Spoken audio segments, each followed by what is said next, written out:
Hey folks, welcome to Chapter 7, Section 2, the natural base e. So let's talk about what the natural base e means. Well, first off, it's an irrational number like pi or I. If you type e into the calculator, you're going to get this number 2.718, and then it's just going to go on forever, kind of like how pi does, 3.14159, and goes on forever.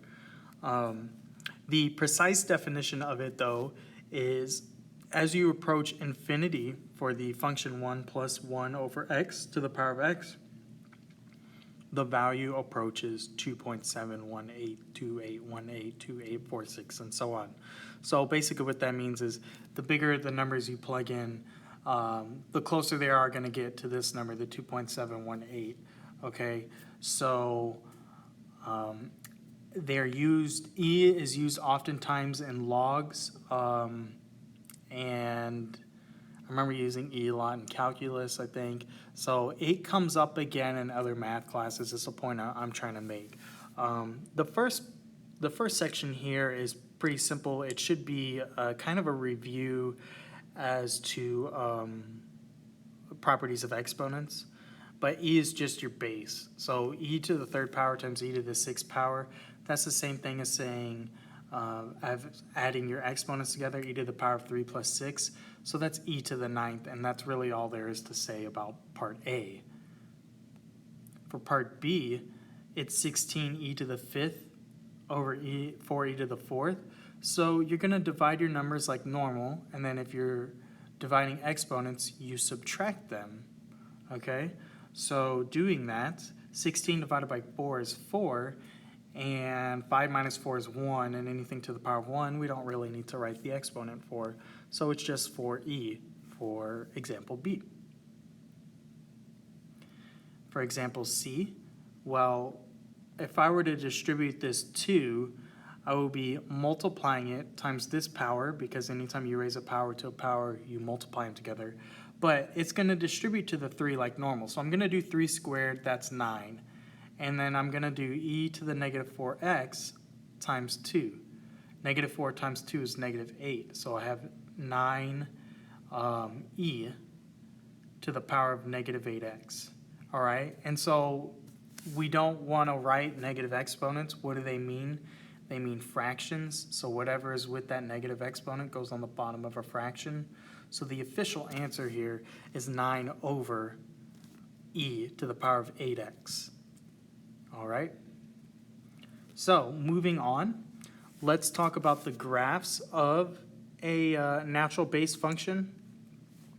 And that's, excuse me, we have these two graphs here, and they're graphed in the expression of y equals a e to the power of rx.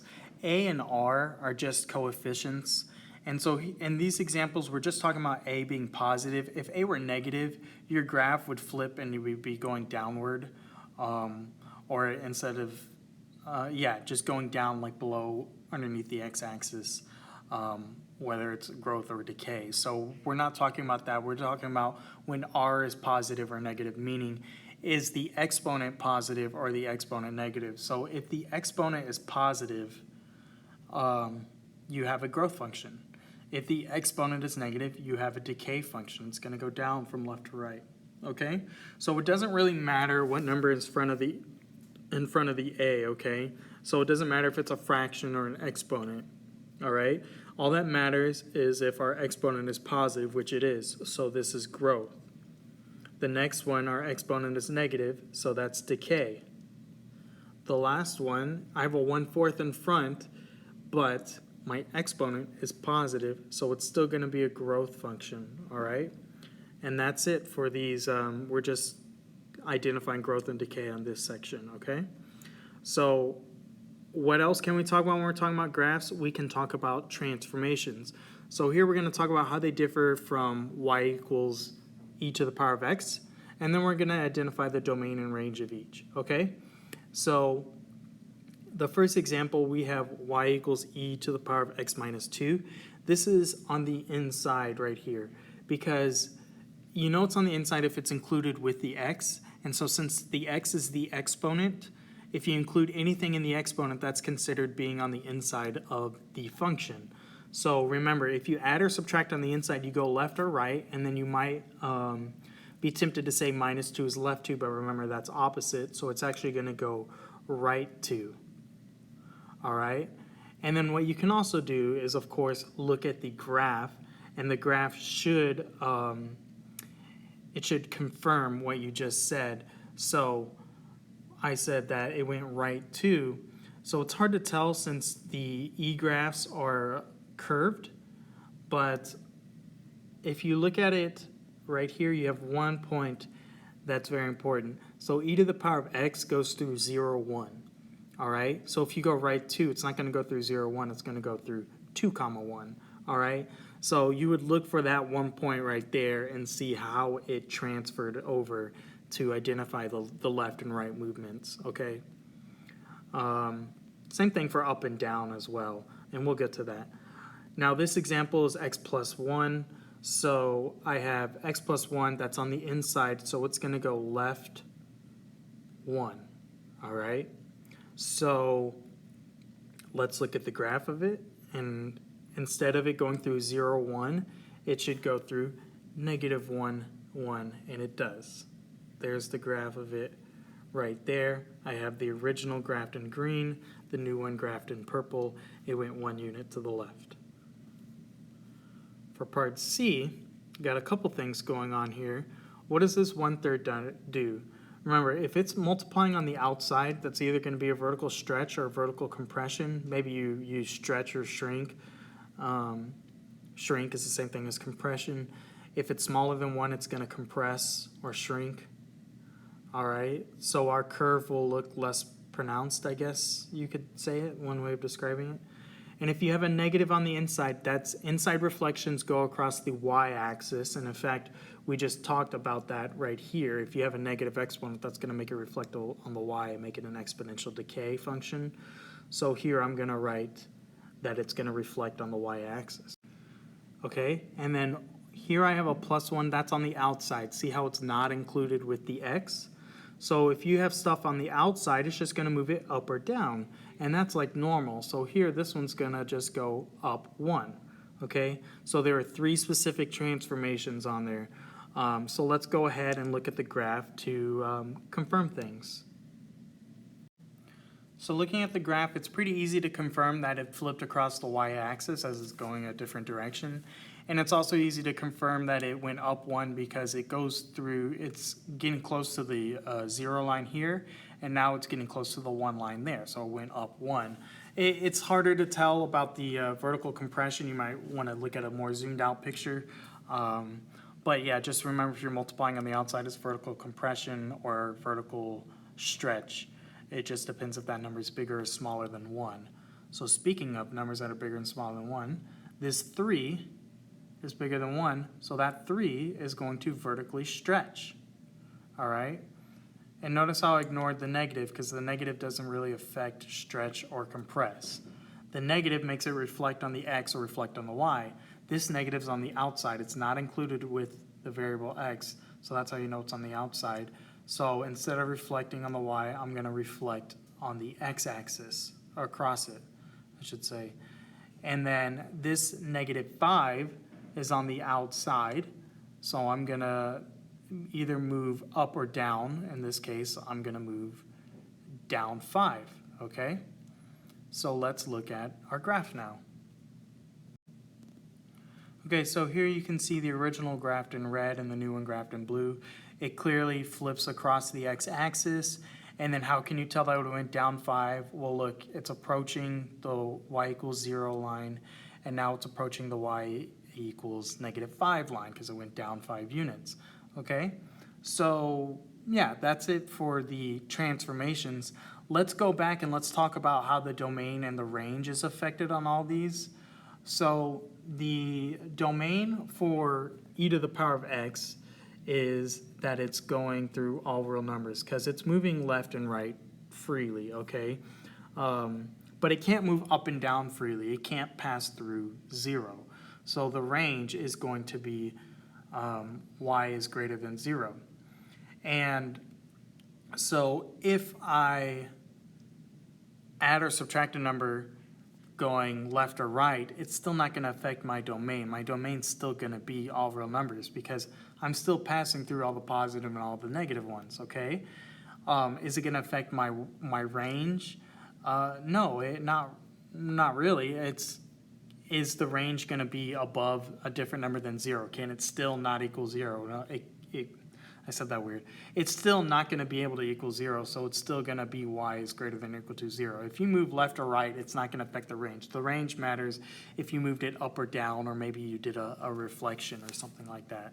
So yeah, so that being said, for B, we went left 1, so guess what? That domain is going to be the same, and the range is going to be the same as it was before.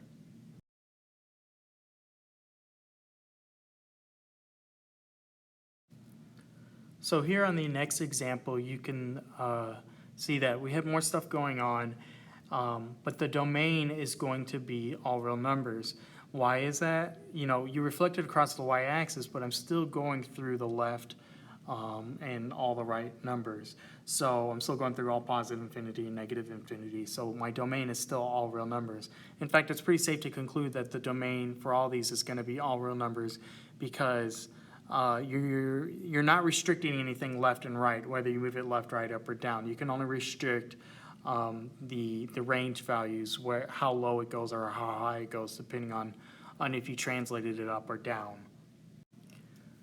So again, I just wrote it's all real numbers, the new one's all real numbers. The range, it was greater than 0, but since we went up 1, it doesn't matter that it reflected across the x-axis, the y-axis, you can see that it went up 1, so that means y is going to be greater than 1. It's not going to pass through the number 1. It's never going to touch it. So the range is y is greater than 1. For the last example here, well, the domain, again, that's all real numbers still, because even though I reflected downwards, I'm still moving left and right freely, okay? So there's no restriction on that domain, all right? But the range will change. The range was y is greater than 0, but you reflected it so across the x-axis. So if you reflected across the x-axis, that means y is not going to be less than, and normally it'd be less than 0, but you went down 5. So look at it. It's approaching -5, but it's never going to hit it. So it's going to be y is less than -5 for my new range, all right? And that's all there is to say about these transformation ones. Let's move on to the next section. So in 7.1, we talked about compounded interest, and we talked about whether it can be compounded every day or every week or every month or whatever. But there's something called continuously compounded interest. Look at that glaring typo, compounded. So compounded, that's embarrassing, but oh well. If it's compounded continuously, oh my God, yeah, sorry, I can't not notice this. There, compounded. If it's compounded continuously, it's represented by the Pert formula, A equals PE to the RT. It's the same definitions as before. P is the principal, R is the annual interest rate expressed as a decimal, and T is your time in years, which I guess I forgot to write down. So T equals time in years. All right. Another typo that I didn't notice before. So that's okay. Let's talk about this example, and then that's going to wrap it up for these 7.2 notes. You and your friend each have accounts that earn annual interest compounded continuously. So the balance A in dollars of your account after T years can be modeled by A equals 4,500 E to the power of 0.04T. The graph shows the balance of your friend's account over time, which account has a greater principal, which account has a greater balance after 10 years. Okay, so let's talk about your friend. What does your friend start at? That's how you know their principal balance. They start at $4,000, okay? What is your friend's balance after 10 years? Well, we need to look at where it equals 10, and that's going to be right there. So just tracing this up here, it looks like it's, somewhere above 7,000, but maybe not quite 7,500. So I'll just say about $2,500, okay? So that's what I'm going to write down. So I wrote friend, the P principal is $4,000. After 10 years, they have about $7,250. For me, I don't have a graph to read. I have this equation. So how do you know what the principal is? Well, in the formula, it's the number by the E. So you can tell that you started with $4,500. So P equals 4,500. What is my ending value after 10 years? Well, for that, I need to plug in 10 into my formula. So my formula was this, right? So I just had to plug in 10 for T, excuse me. So plugging in 10 for T and typing it into the calculator got me about $6,713.21. So to answer the two questions, which account has the greatest principal? Well, that's my account. Obviously, 4,500 is bigger than 4,000, but who's going to have the bigger account balance after 10 years? That's my friend. They're going to have about $500 more than I did because they made about $7,250.